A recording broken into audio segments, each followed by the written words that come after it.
Kabalagit abdomen? Wala? Anyone? Go.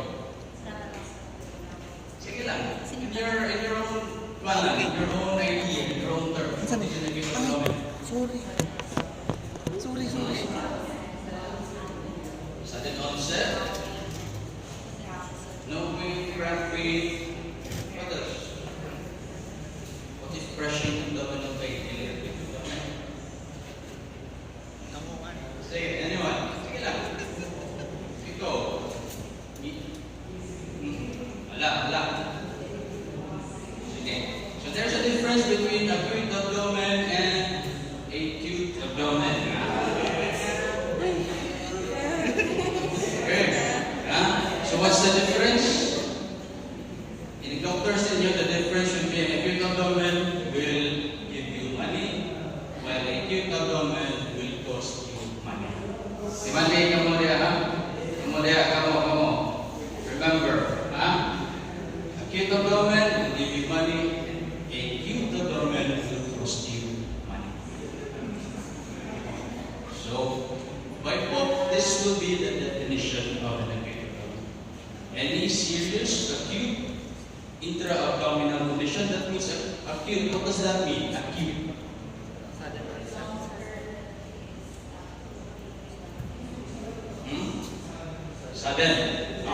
Sudden onset.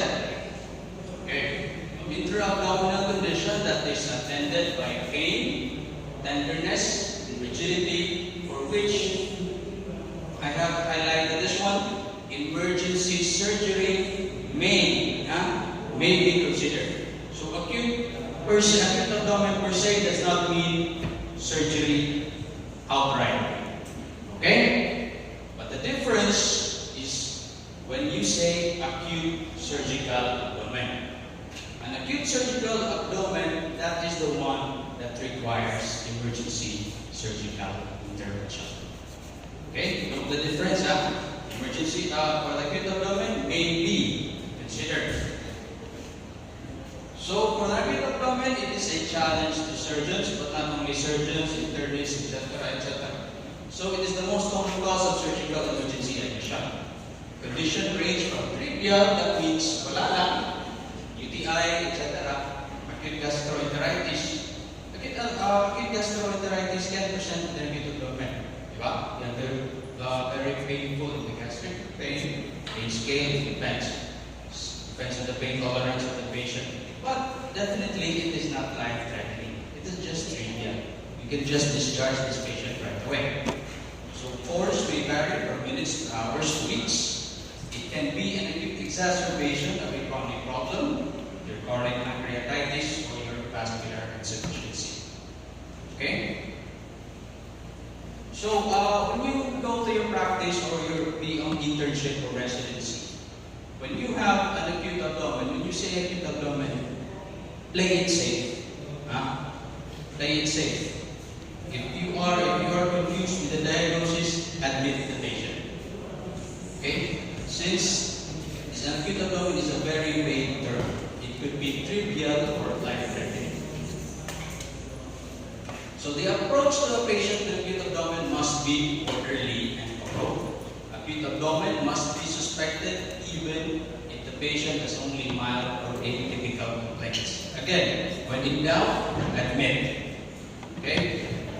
The history and physical exam should suggest probable causes and guide the choice of your initial diagnostic studies. So again, history and physical exam first. This will guide your choice of your diagnostic studies. Whether you will go UA, pregnancy test, CT scan. This is not a shotgun.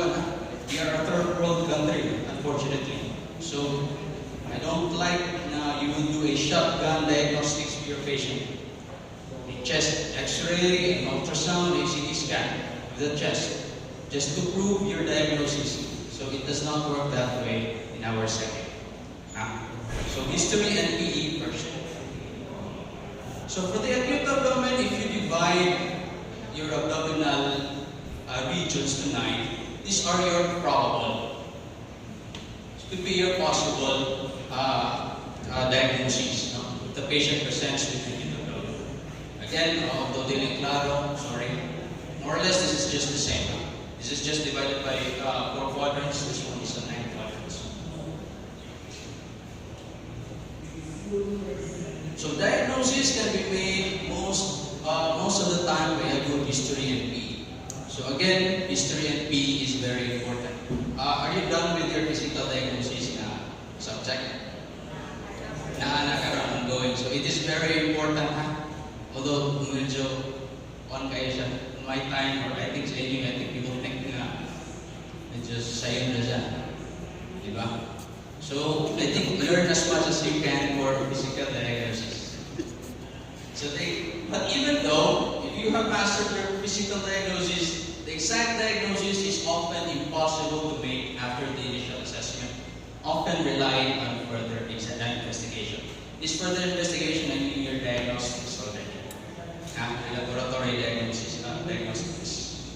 So the primary symptom of an acute abdomen is your abdominal pain. Without abdominal pain, you cannot diagnose the patient of having an acute abdomen. Okay? So now, what are the types of abdominal pain? You have the visceral pain, the parietal pain, and you have your referred pain. What do you mean by this visceral pain? From your lectures in anatomy, from the word visceral.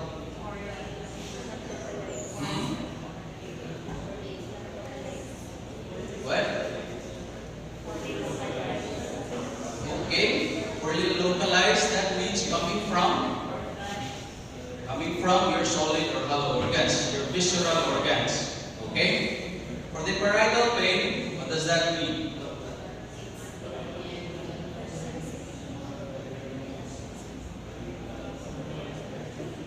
From the term itself, parietal. From your parietal layer of your abdomen, right?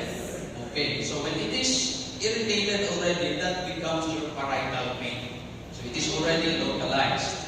How about referred pain?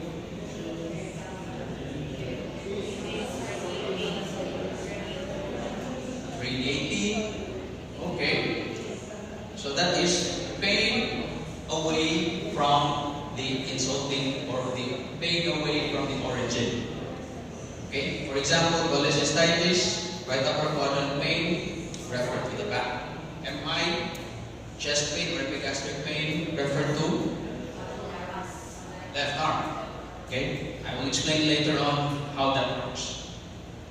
So first we will go with the visceral pain. Again, as you have said, occurs early, dull, poorly localized, caused by the following: stretching of fibers, interfilling the walls and hollow or solid organs. So mind you, your hollow organs or solid organs does not feel pain when you puncture it. No, it is only for stretching. Okay? So inflammation, ischemia, stimulating the receptor neurons, or a direct involvement of sensory nerve, or for example, your malignant infiltration. When you have the nerves that is already encapsulated, you can feel pain that way. Okay? Now we will go to the parietal pain, mediated by both C and A delta fibers. Delta pain fibers. You have these delta pain fibers. You have the C, the A alpha, A beta, A delta, as far as I remember. So it is a direct irritation of the somatically innervated parietal peritoneum. We are already on the parietal, especially in the interior and upper parts, that leads to a more precise and localized pain. Occurs late and better localized. For example, appendicitis. A patient is having an appendicitis. What is the first manifestation of an appendicitis? Patients having appendicitis. We're talking about abdominal pain as no other. Do not look over the other symptoms. Epigastric. Early. It is epigastric pain. Diba? It is epigastric pain. So that means first it is a visceral pain. Okay? Why is that so? what's the pathophysiology of an early appendicitis? Anyone? Pathophysiology of an early appendicitis. How does it happen? How does it happen? What? Ischemia, not yet. Early pa. Imagine your appendicitis is a blind ending tube near the cecum. You have a tube that is no exit. That is stretch. That is obstruction. Okay? Obstruction is the pathophysiology of an early appendicitis. Imagine you have a blind end tube. Diba? There's no exit whatsoever. The entrance of the tube is at the start of your cecum. Right? Anatomy. What if a piccolith meaning a stone made up of hardened feces. What if a piccolith will block that one? And then your tube, it is a hollow tube. It is more like an intestine, a small intestine that continues to produce mucus. So there's no exit whatsoever. So it will obstruct and it will stretch. Again, stretching of fibers that innervates the wall of hollow and solid organs. So that's why your early appendicitis is a visceral pain. Okay? How did it become a parietal? How did it develop? Next, first is epigastric pain and then migrating to your right lower quadrant. Migration of pain as well as rapid pain is different, huh? Migration is the pain on the epigastric will be gone and it is already localized on the right lower quadrant. So how did it become a parietal pain? How did it go to the right lower quadrant?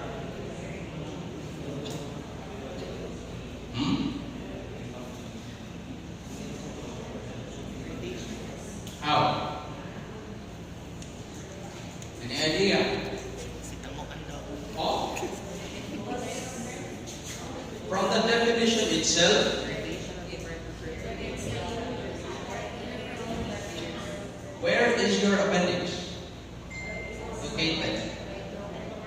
In the right lower quadrant. Okay?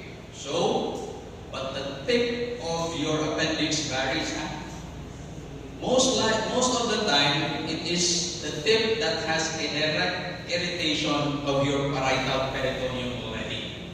That is why there is a pain migration from epigastric up to it turns into a right lower quadrant parietal pain. Understood? Okay? It has become inflamed that when it touches your parietal peritoneum in the right lower quadrant, it becomes irritated. That's why you have pain, direct and rebound tenderness on the right lower quadrant. So this is the difference between your pain fibers, no? So you have your A delta and your C pain fibers. This is the difference, either myelinated or not myelinated, type of pain, as well as the diameter, as well as the conduction speed. If I remember, this was my board exam question also about this one. So for the rapid pain, as what I have said, pain is felt at a site away from the pathological organ or its origin. Usually, it's lateral to the involved organ. It is felt midline the pathology. So pattern is based on developmental embryology that is supplied by the same dorsal root. So how did it become a referred pain? For example, you have again the appendix. No? Appendix is of course your midgut because it is supplied by what? The main trunk of your abdominal aorta. Supplied by what? You have three main trunks of your abdominal aorta. Nakalimutan na mo? No, three main trunks of your abdominal aorta. One would be for the foregut, that would be cilia.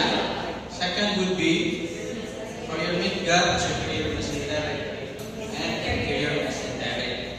Okay, so if your appendix, what is the blood supply of your appendix again? From the appendix, trace, recall na lang. Appendiceal artery, from appendiceal artery towards what? Wala na, limot na. Okay, ileocecal and then towards your superior mesenteric again, if ever. No? Right colic and then superior mesenteric na. Okay? So this one, since this is a midgut, the appendix is midgut, you have your superior mesenteric plexus here. And that superior mesenteric plexus, for example, this one, this is a small bowel. A small bowel, midgut, hindgut, or foregut. Midgut, same as your appendix, right? So this is your midgut, midgut small bowel. It has pain fibers that is going towards your superior mesenteric ganglion because it's supplied by your superior mesenteric artery. Most likely, your nerves, your plexuses will go with your blood supply. So with this one, it has the same dorsal root. Okay, anatomy na sad. It can be explained by your anatomy most of the time. It is supplied by the same dorsal root. No? So the brain will interpret that pain same as from the dermatome level of T8 and T9. So where is your T8, T9 dermatome level for your umbilicus? Your umbilicus is at your T8, T9 dermatome level. So that's why at first, pain in your either a small bowel or an acute appendicitis is in the umbilical level. Okay? And then for that is for your visceral pain.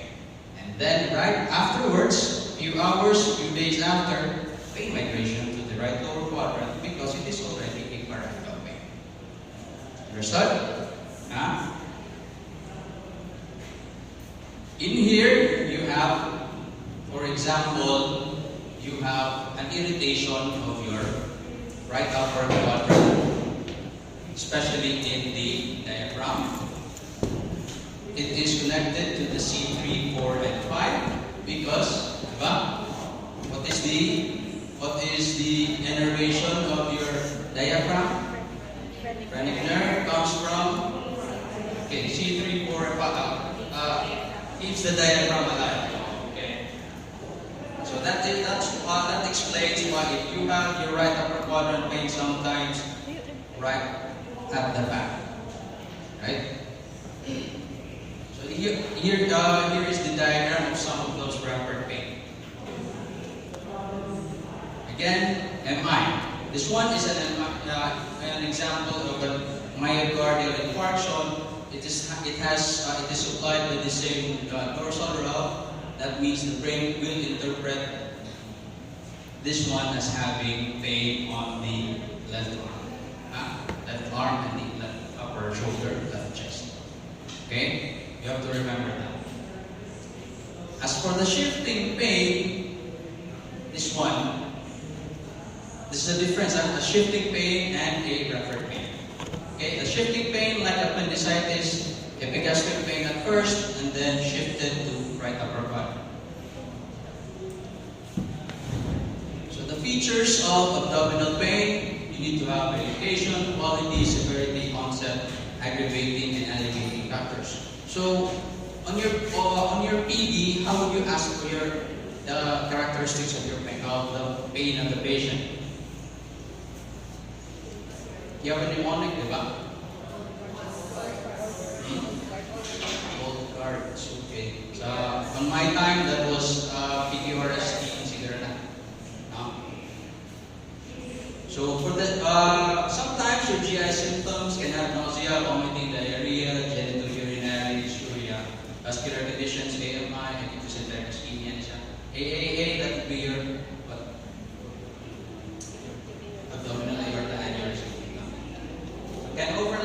nausea seen in both GI and genitourinary pathologies. So GI mostly for nausea, for example, you have your HEE, of course not, and your geopathologies.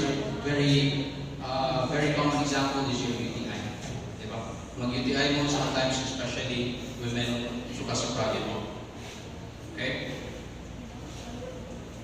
So for the presentation of pain, okay, sometimes abrupt, excruciating, there's a rapid onset, constant, intermediate colicky pain, crescendo with 3 intervals, and gradual steady pain. Sometimes this is the source of that pain, but very vague actually. Now, it really depends on the patient, pain scale, or the pain tolerance of the patient. So again, you need to ask for recent and current medications, past hospitalizations, past surgeries, chronic disease, social, occupational, and toxic exposure. Just for example, in your physical diagnosis lecture. Most important, gynecologic history for women, menstrual. You could have an ectopic pregnancy, Mittelsmers, and endometriosis. What is this Mittelsmers? Mittelsmers. Any idea? Search them, Google. Okay lang.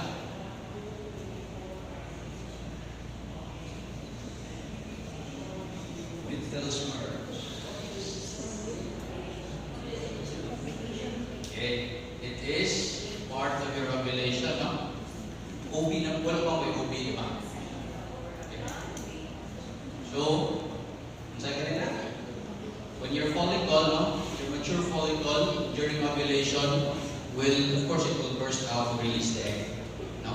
Those necrotic debris or debris from your follicle, ruptured follicle, will tend to be an irritant to the peritoneum. That's why you have the women will have pain during ovulation. That's why menstrual history is important. Diba? When does ovulation occurs? That's why you will ask for LNPs, diba? LNPs during physical diagnosis. So when does ovulation occur? Kamu mga babae?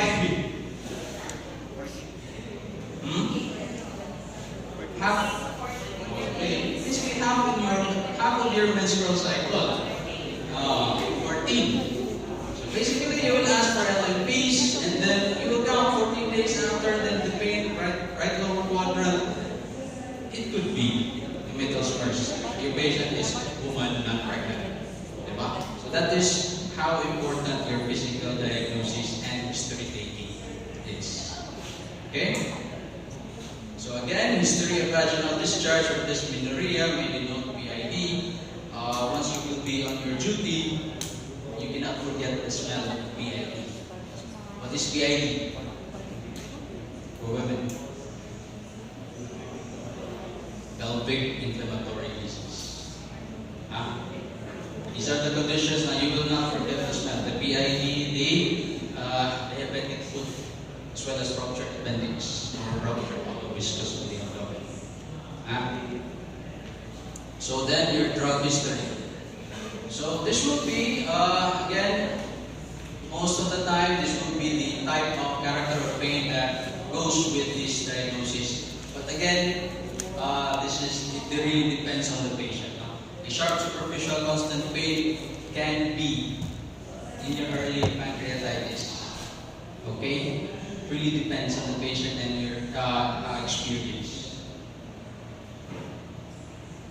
So colic, if there are pain-free intervals that reflect intermittent smooth muscle contraction, for example, your ureteral colic.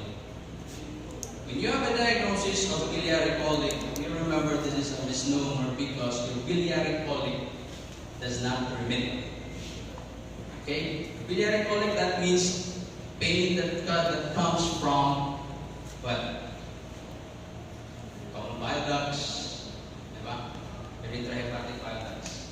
It is a misnomer because it does not remit and there are no smooth muscles in your bile duct.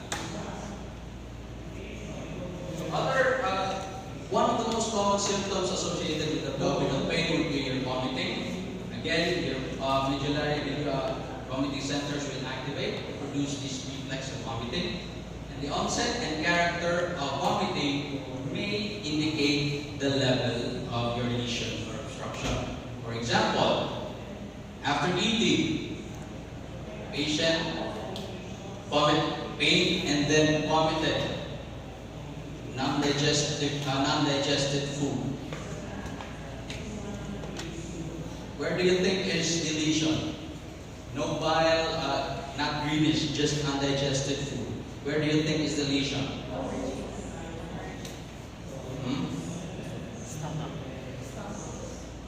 Stomach, or most likely above the stomach. Okay? Food particles, usually just the stomach. How about bilous vomiting? Bilous vomiting, the obstruction has to be way distal to the duodenum. Specifically, where in the duodenum? Kasi ka lecture ninyo sa duodenum. Ako? Diba? Your duodenum can be divided into 4 parts. Diba? So where? Specifically in the duodenum? The most upper. Where? If you have a bilous vomiting, the obstruction has to be distal to what portion of the duodenum? Ascending? It has to be distal to the D2. That is your descending. Because what? Why? So you hope, think. Oy! Basic anatomy, sige lang.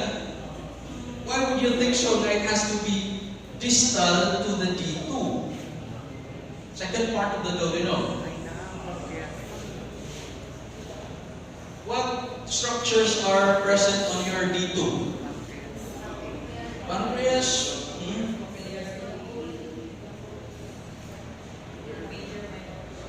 Major duodenal papilla, which is connected to your pancreas and gallbladder or bile duct. Diba? Una-una ninyo. Okay. Diba? If you have bilous vomiting, the level of lesion or obstruction has to be distal to the D2. Okay? For fecaloid.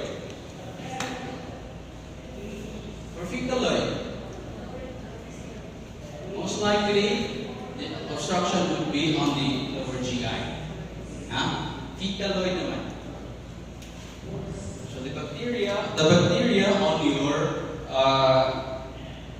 cecum or large bowel or small bowel has already made the food into feces already. So next is your constipation after vomiting, constipation. So you have again your reflex ileus. So what is the difference between constipation and obstipation? Which is worse?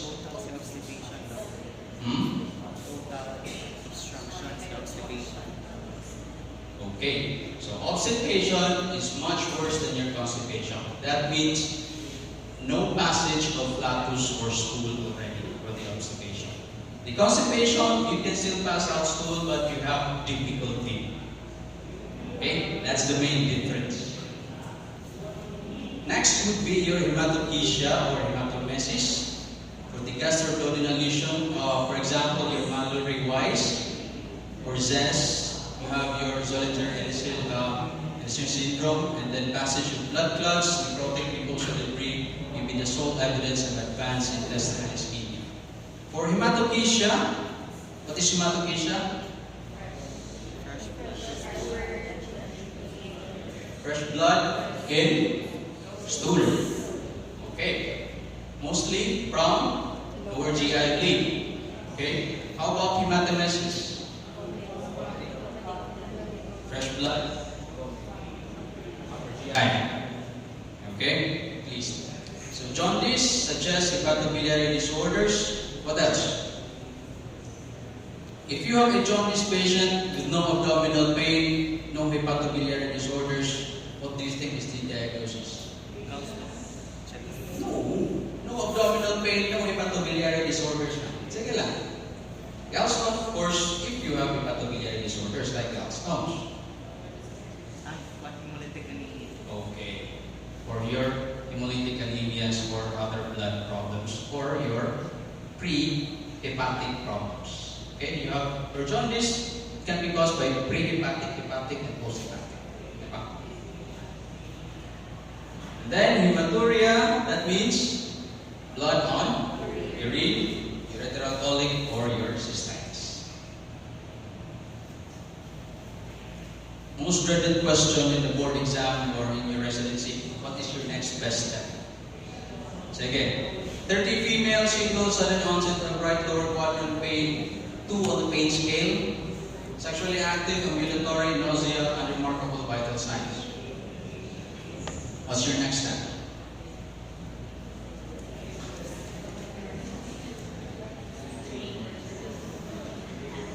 Rectal exam.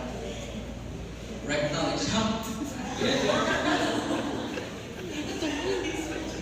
Female ya.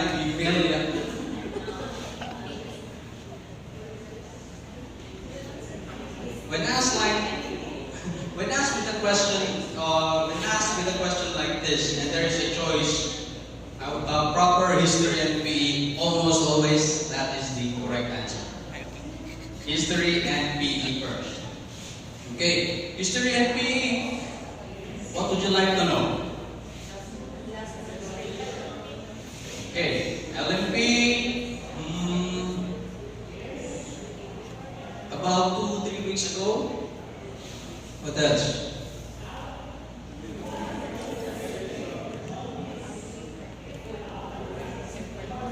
What else? What would you like to know? This should be on your CPC, yeah? No aggravating. It's just sudden onset of right lower quadrant pain. Pregnancy, I don't know.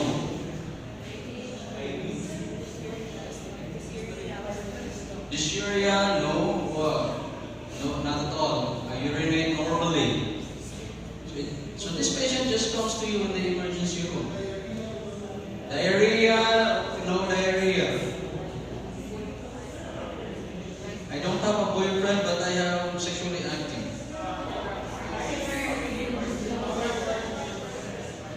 Okay, how many sexual partners? My body count, I lost count.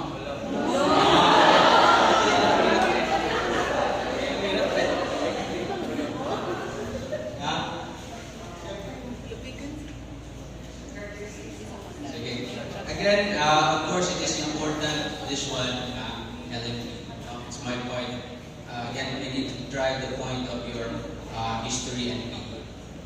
If this patient is just unremarkable vital signs, sudden onset, just 2 on the pain scale. But first, I would like to confirm if this is female, sexually active, of course, there is a tendency of pregnancy. So before giving anything, please make sure the patient is not pregnant. Even though they will tell you, I'm sure I'm not pregnant. This is my experience. For example, I have given the patient antibiotics that is contraindicated for pregnancy.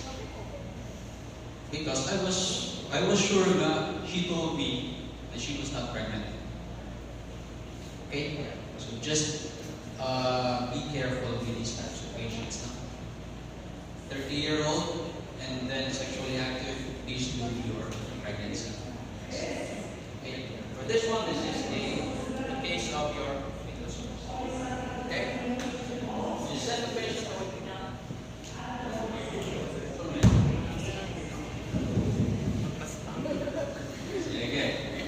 Again, physical exam, you need to note the patient's general appearance.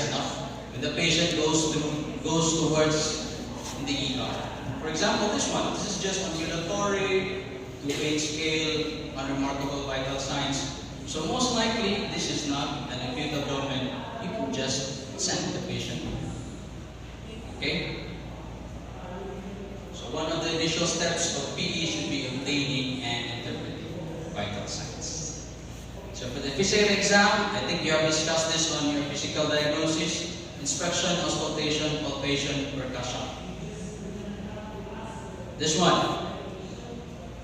What do you think is this one? So this is a surgical scar. So let's say this is a 25-year-old status post. What is this incision? You have your, let's say, previous abdominal surgery, but presents to you with 2 days abdominal distension, then obstipation. Right there and then, what could be your diagnosis? Adhesions, no? But of course, you will not say directly adhesions. You say bowel obstruction secondary to post-op adhesions. So when a patient, one of the most common causes of bowel obstruction is your adhesion.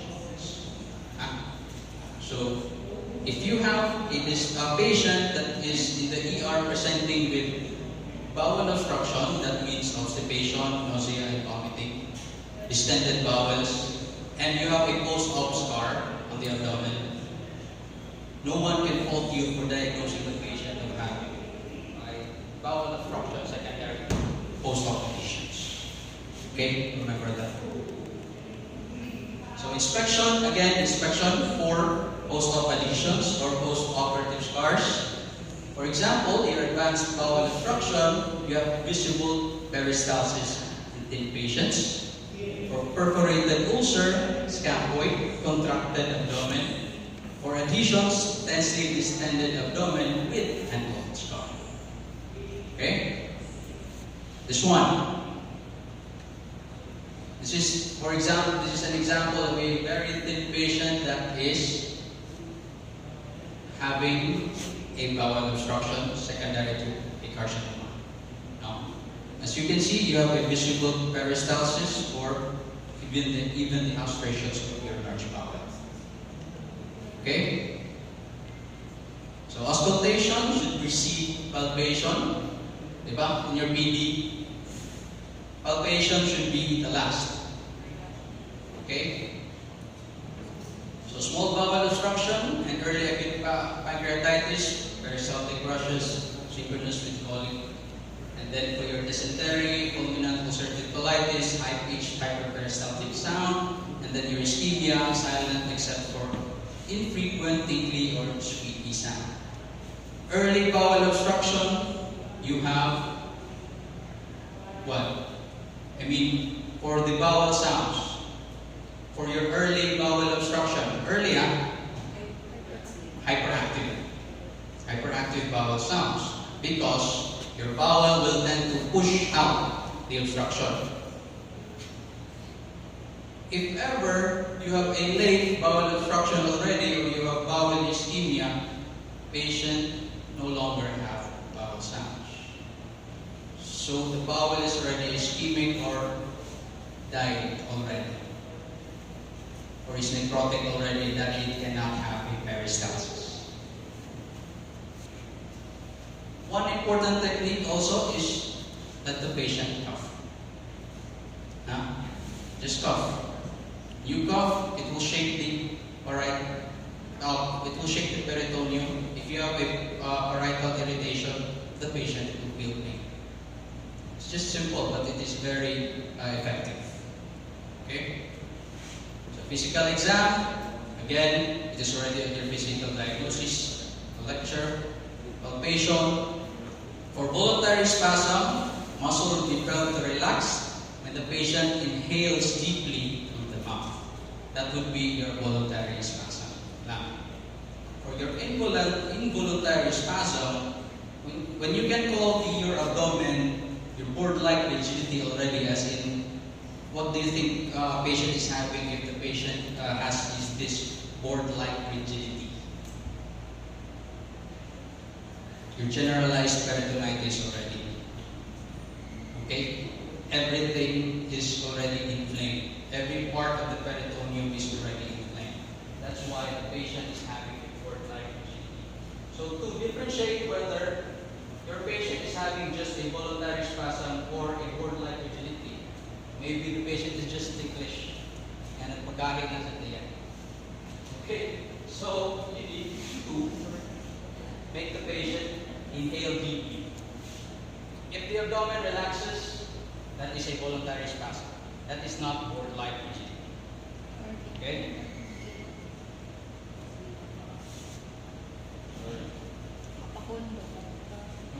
Usog siya.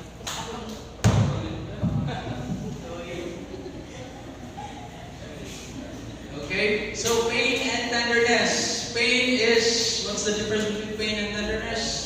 Pain is, what? What's the difference? Pain is subjective. No, masakit. Diba?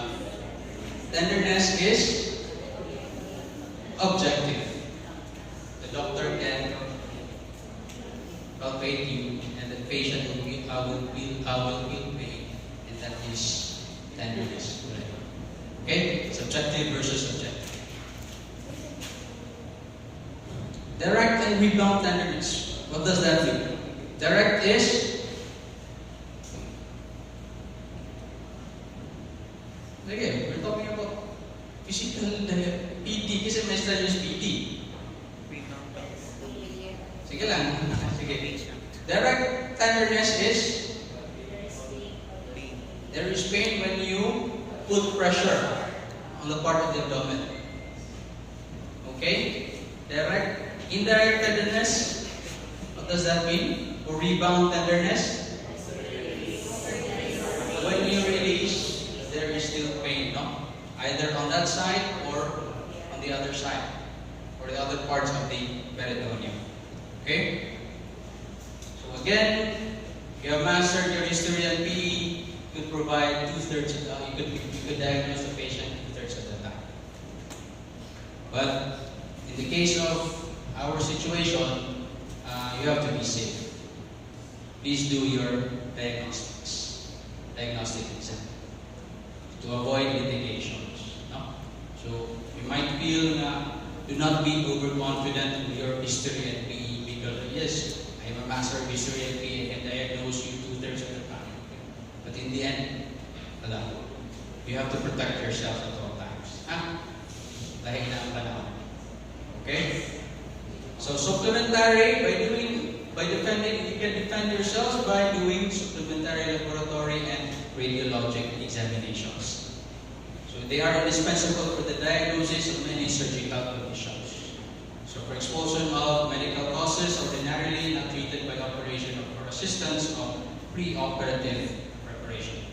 Test results must always be interpreted within the clinical context of each case.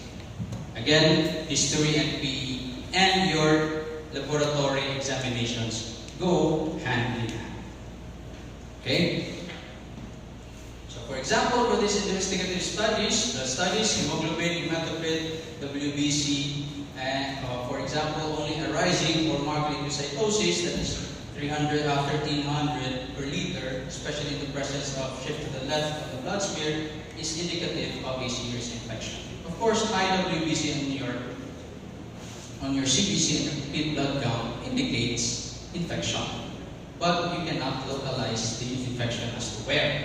That is where your history and PE will go hand in hand with your leukocytosis, for example. So leukocytosis with dysuria, where do you think is the probable infection at the cause of the infection? Urinary. Wow. So you have to get what test? Urinalysis to confirm your diagnosis. So that's how it works. You do not go for CBC, UA, etc., etc.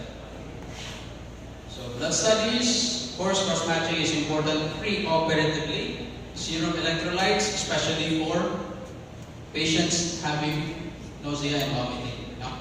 Sometimes, and also diarrhea. These patients can have electrolyte imbalances. Sometimes they can be life-threatening. Arterial blood gas, taking patients with hypotension, generalized peritonitis, pancreatitis.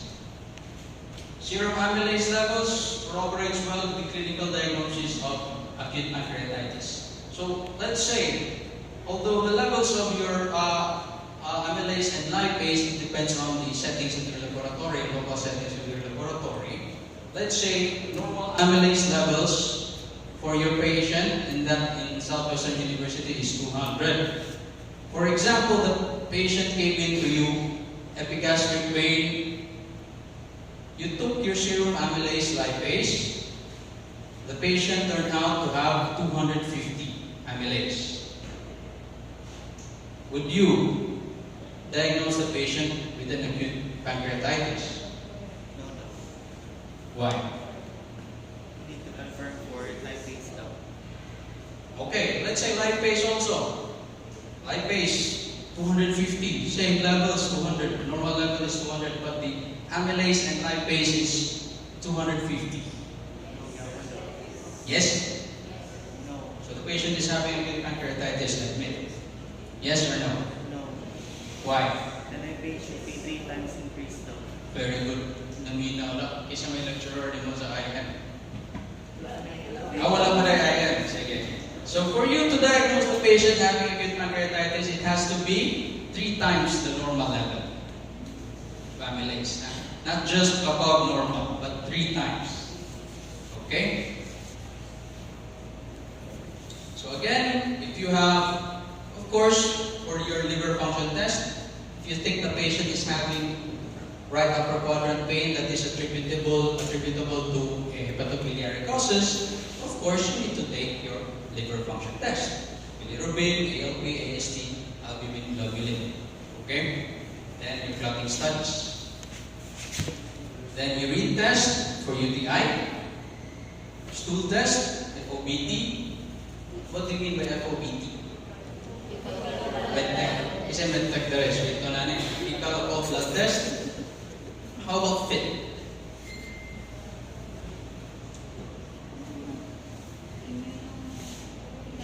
Okay, fecal, immunohistochemical. Yes, no? It is more accurate.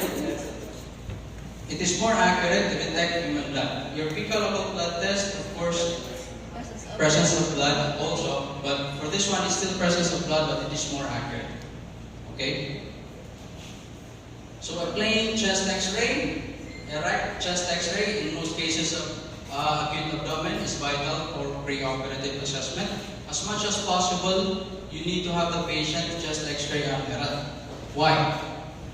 Especially patient having sudden onset of epigastric pain with board-like rigidity. Why errand?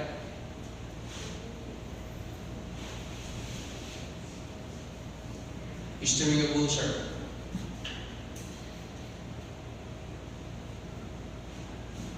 Why erect?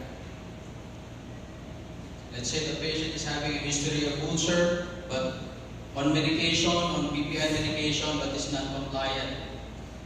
1 month after, sudden onset of epigastric pain, board-like rigidity. So the patient comes to the ER, Dr. Lastimoso will suggest for a plain chest X-ray erect, upright for erect.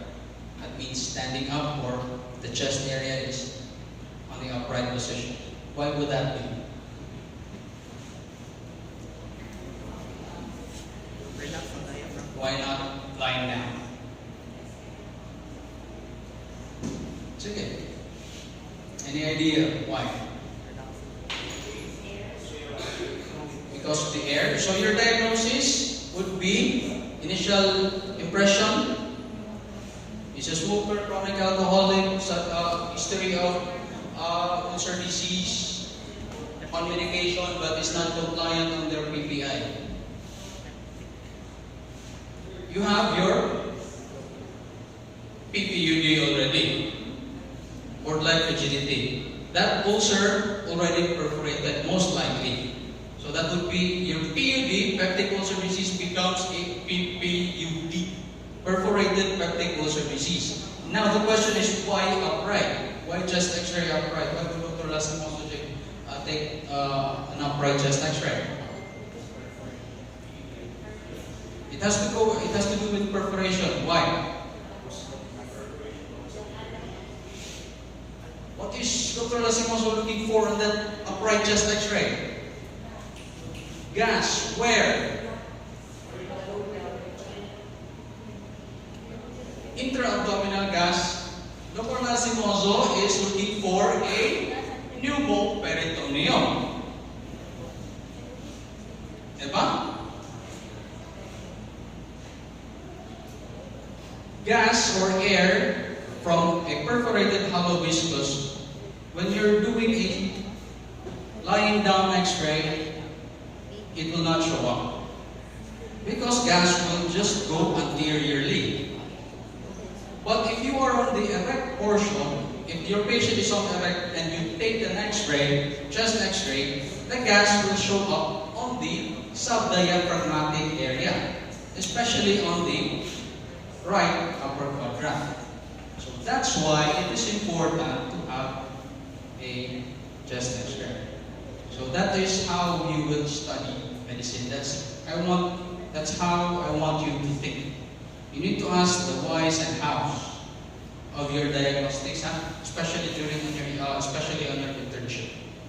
Please, sa mukha ninyong resident, mahalag sa mukha ninyo. It's their job to learn. And it's your job, it's your responsibility to ask. Okay.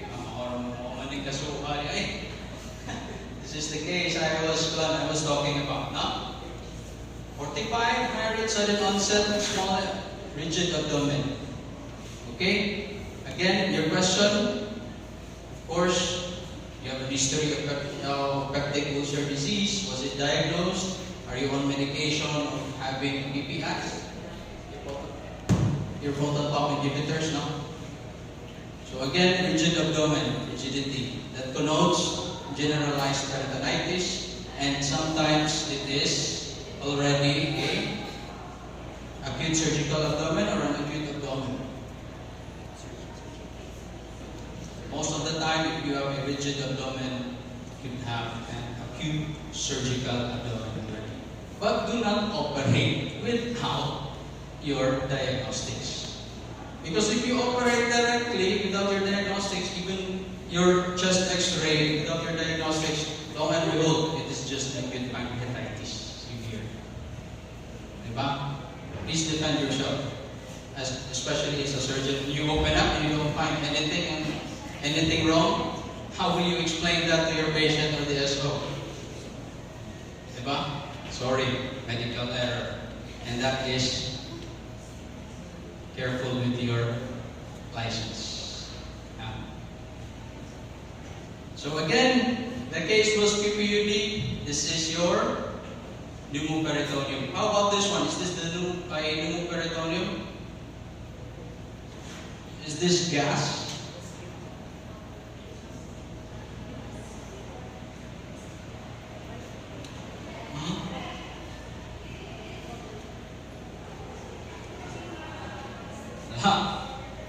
Anatomy wise again, anatomy.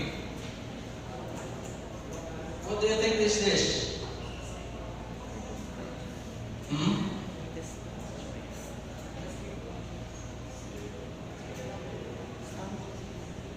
It is stomach, the fundus of the stomach. Air here in the left subdiaphragmatic portion is normal because this is where your stomach fundus is. Okay, so there is definitely some type of gas here. As to here, when you find a gas here or an air here, definitely it is abnormal because what organ is located here? Liver. Diba? Of course, liver is airless. How about this one? Is this a pneumoperitoneum?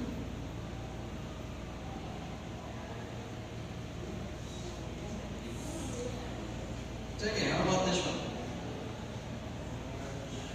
Yes or no? Raise your hand if you say yes. Pneumoperitoneum. Yes? No. If no, what is it? Huh? No? Abdominal distension? Yes, it is related to abdominal distension.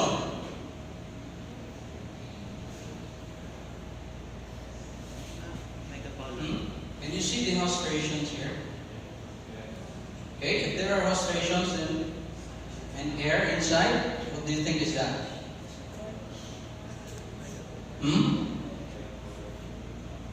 Normal. It is a bowel. But a displaced bowel, it's on the right upper quadrant. Diba? There's supposed to be a liver here. So note the difference, huh?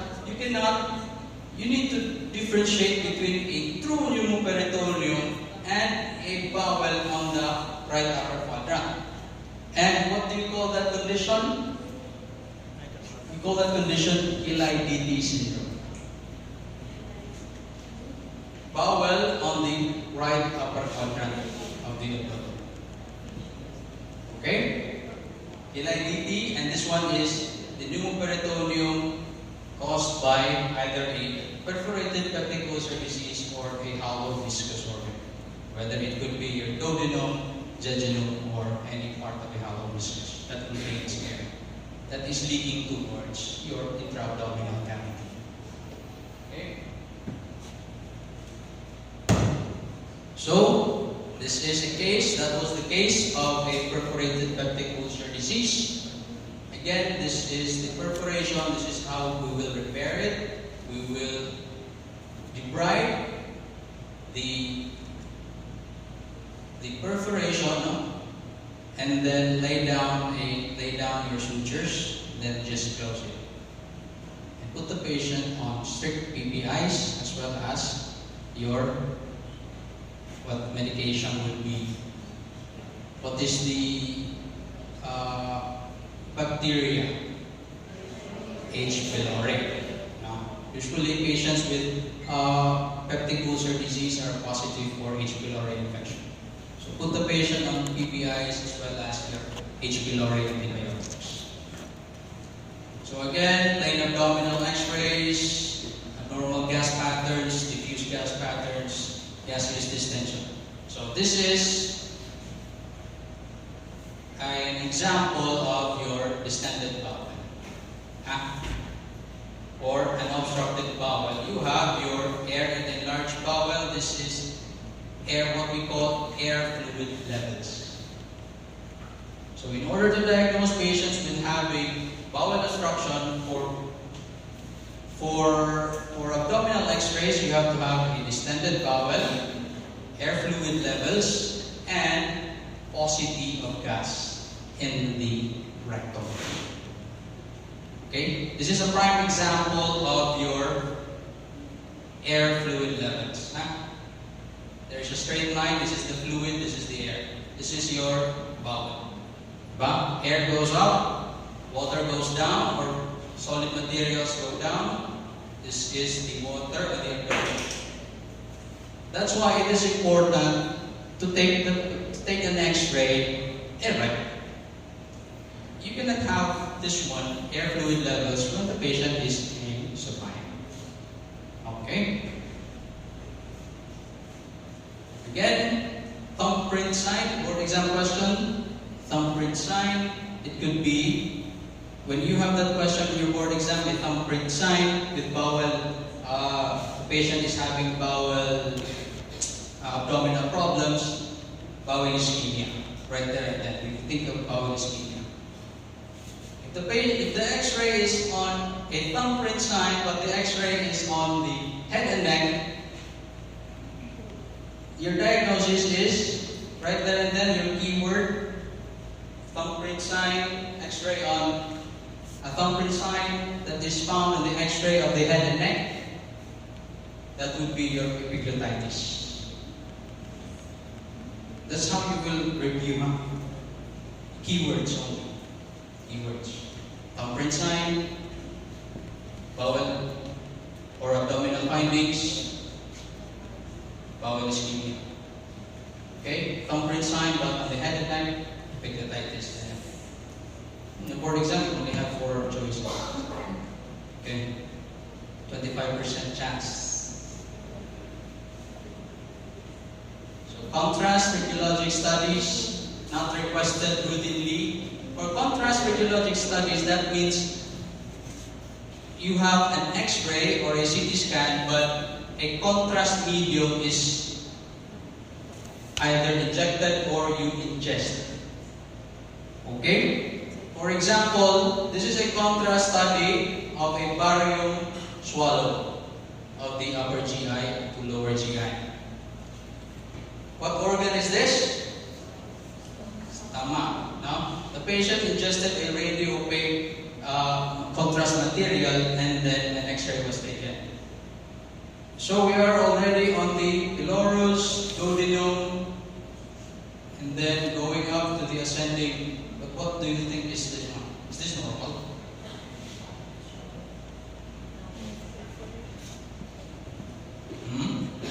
Obstruction? You are diagnosing this with an obstruction. So what do you think is this one? There is no obstruction because there is still an outflow towards your jejunum and your ileum. Diba? This is your duodenum descending and then you're ascending. So this is still part of more or less the first part of the jejunum already. But there is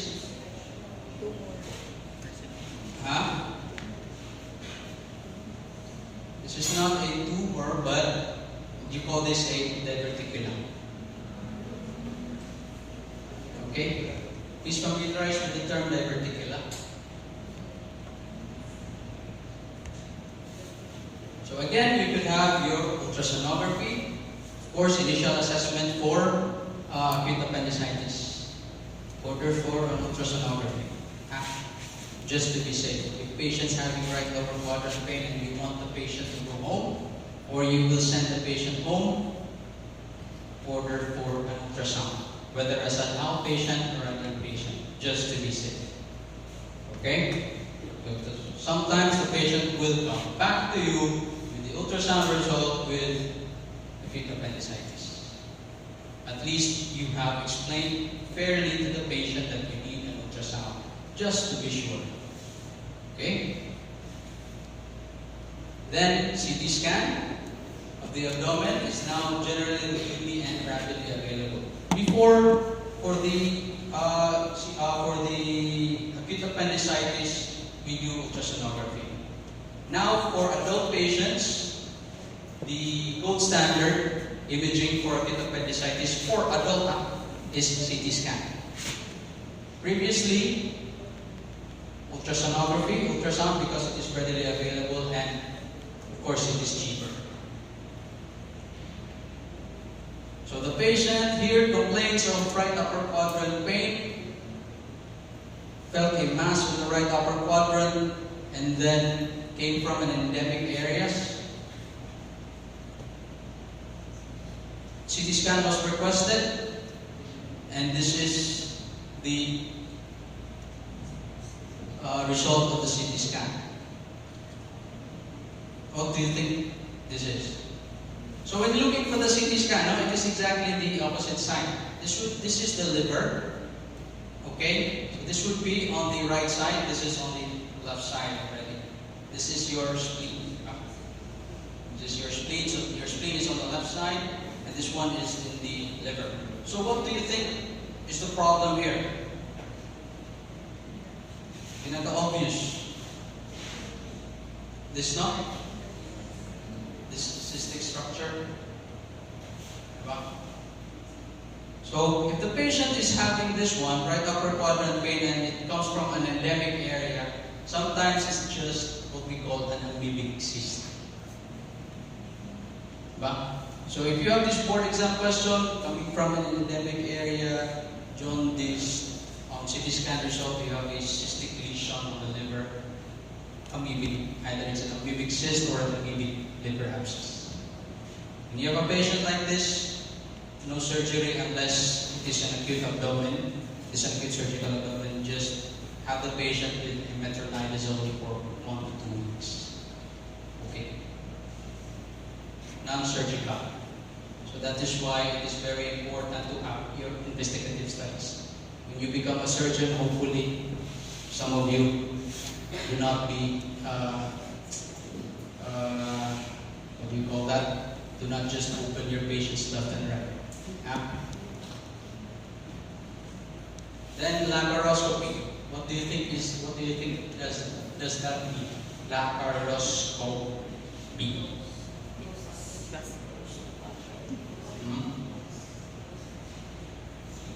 So by using a scope, inflate the abdomen, take a look. Okay? It is much better than opening up and then taking a look and then finding out there is nothing wrong.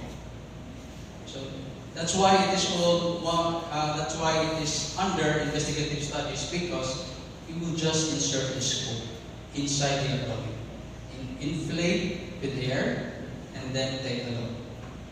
Again, much better compared to opening up. So when you find something wrong with the during laparoscopy, you find something wrong with the patient that needs surgical intervention, then proceed whether you open up the patient or you repair it laparoscopically. So it is important in young women may distinguish non-surgical problem like your ruptured Graafian follicle, that is your Mittelsmers, your PID, or ovarian disease from appendicitis. Because most of these are non-surgical, diba? And this is a surgical problem. Okay? It is important that as your part of your armamentarium that you know how to do a laparoscopy, despite having ultrasound and CT scan. Because sometimes the result for your CT scan and ultrasound are vague. But still, as a surgeon, you are the captain of the ship. You're the captain of your patient. You need to decide. To be safe, your next step would be your laparoscopy. Take a look inside the abdomen. It is also important in critically ill patients from the ICU that cannot survive major surgical operations, opening up the abdomen. So you might do a laparoscopy. So when appendicitis is confirmed, you can just go with laparoscopic appendectomy. Okay, this one. 30-year-old female, again, same, but the onset, right lower quadrant pain, but the pain is ache. Sexually inactive, does not want to walk due to abdominal pain. This is what we call, patient always goes to the ER going like this. This is what you call an AB walk. The patient does not want to move because it will irritate the right lower quadrant peritoneum. So this patient, ultrasound was done, appendicitis was confirmed, laparoscopic appendectomy was done. Also, first was laparoscopy. So after laparoscopy, we have deduced that the patient is having an acute appendicitis. Just proceed with laparoscopic appendectomy. And this is the difference of the scar. This one is your open appendectomy, okay, for non-complicated appendicitis, no? Just a simple appendicitis, meaning the appendix has not ruptured yet, or the abscesses has not go to the other quadrants of the abdomen. You can just do like this.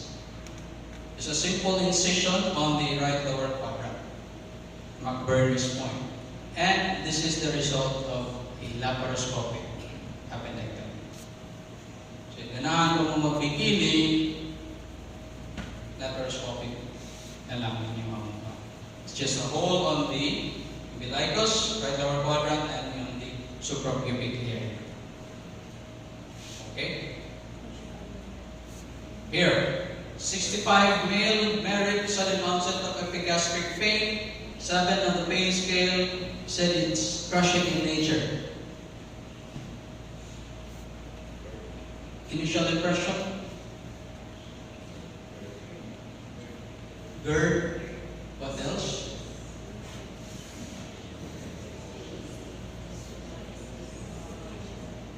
What do you want to know? Hmm? Remember, this is an elderly patient. What's your next best step? Proper history, PE. Hypertensive on medication. My cardiologist. What medication? Yes, patient. Doc, I am hypertensive. What else? Ulcer. Hmm? Take ulcer. Peptic ulcer, I have no history of peptic ulcer disease. I have quit smoking a long time ago. I no longer drink because I think it Radiation would. of pain though. Hmm? Ask for any radiation of pain. Pain radiation, no pain radiation, just a epigastric, but it's crushing.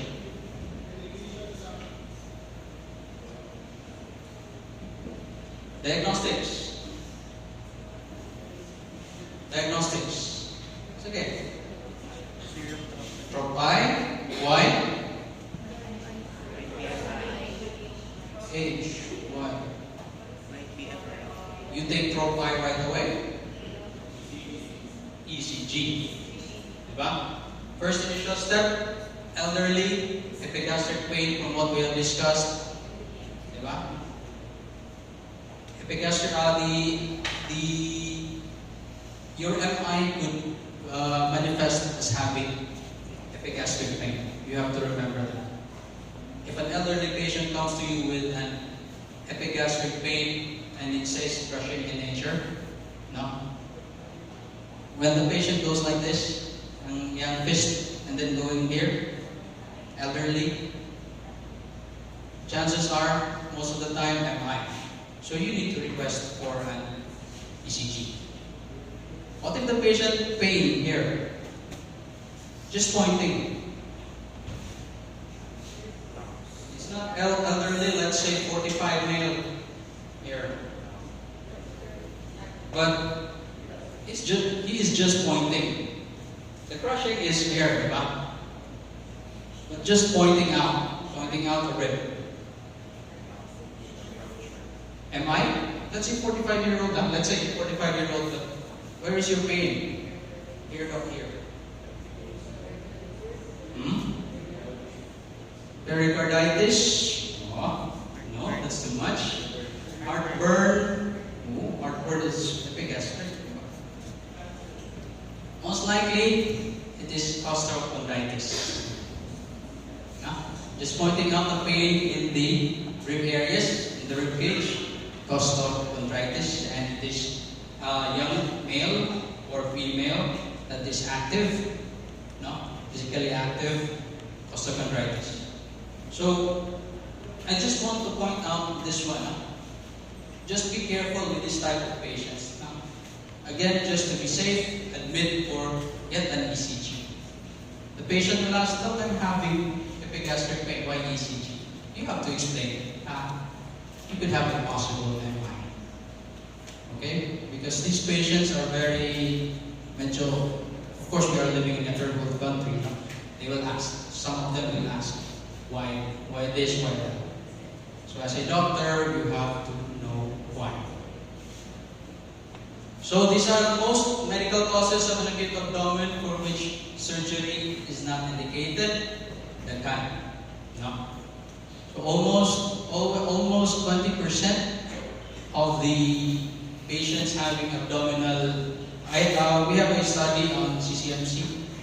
Patients with having abdominal pain. Only 20% of them are surgical.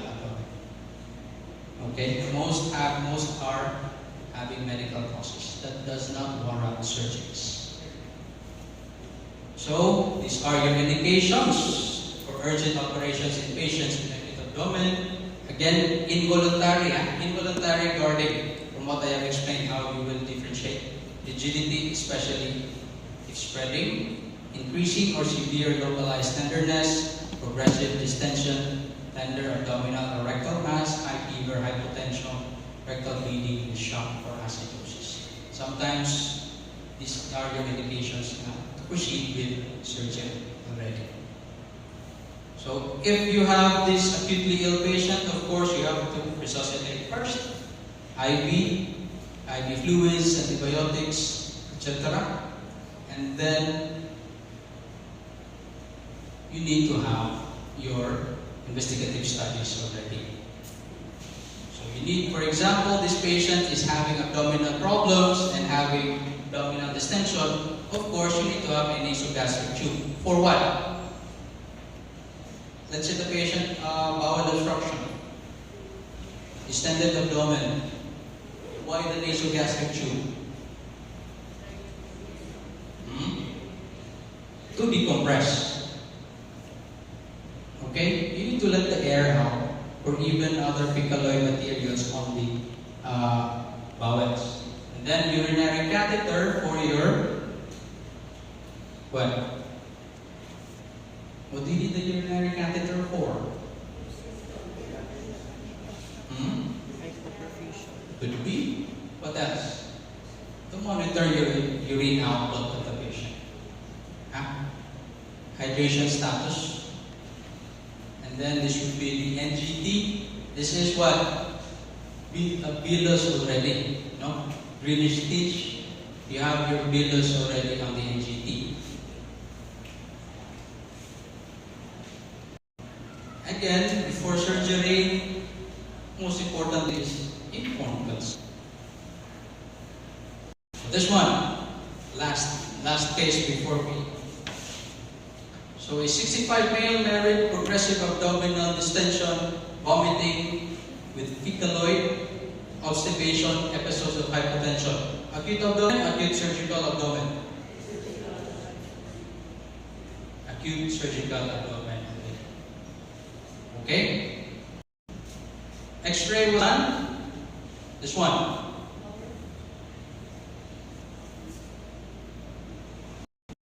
This is a coffee bean sign on the abdominal X-ray. What do you think that is? Again, clue. Again, your keywords. Coffee bean sign. Be your full page. Sigmoid position. Okay? So this is the coffee bean sign. Diba? Your sigmoid has a mesentery here in the left lower quadrant.